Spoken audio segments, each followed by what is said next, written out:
Hi guys, welcome back to this channel. So today I'm going to be showing you how to make use of the NHS website and finding a GP, a pharmacy, a dentist, and so much more. So you go to the website www.nhs.com and you see a lot of services the NHS offers. Find a pharmacy, find a GP. So you click on this find a GP and you see the search bar. You can put in your postcode. Remember, your postcode has to be somewhere that you're going to be resident for a very long time. Yeah, so you put in the postcode so you'll be able to get the GPs close to that area. It's going to start by giving you the first one that is closest to your home.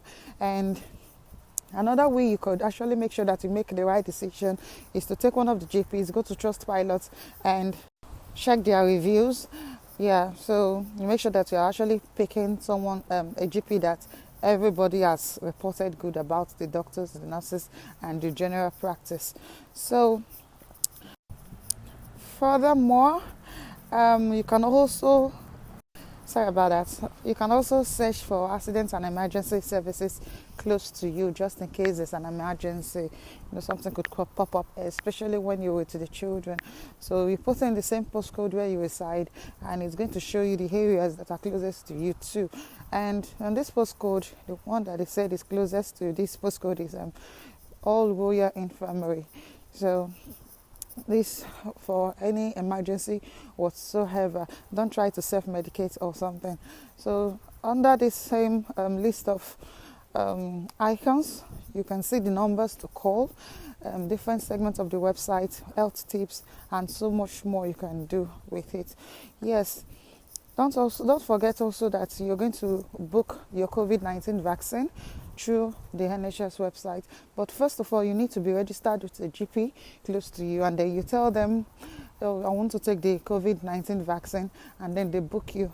For each booking that is being made, you get a confirmation message from NHS itself saying that, so we've recognized that you've booked for this service, and this is the details you need, this is what the link you should follow to complete the process, and all of that. So remember that before you can work in care, in the care sector by November, I think, or this month, something like that, I'm not so sure, you have to be fully vaccinated. So, and they're no longer doing these walk-in vaccines, so you should just try to register quickly. And this segment also shows you how to register, but basically you only go with your international passport for identification purposes. Yeah, so when you just go there, everything, you've already paid for the IHS and everything. So it's just for them to correlate their records and they get you registered.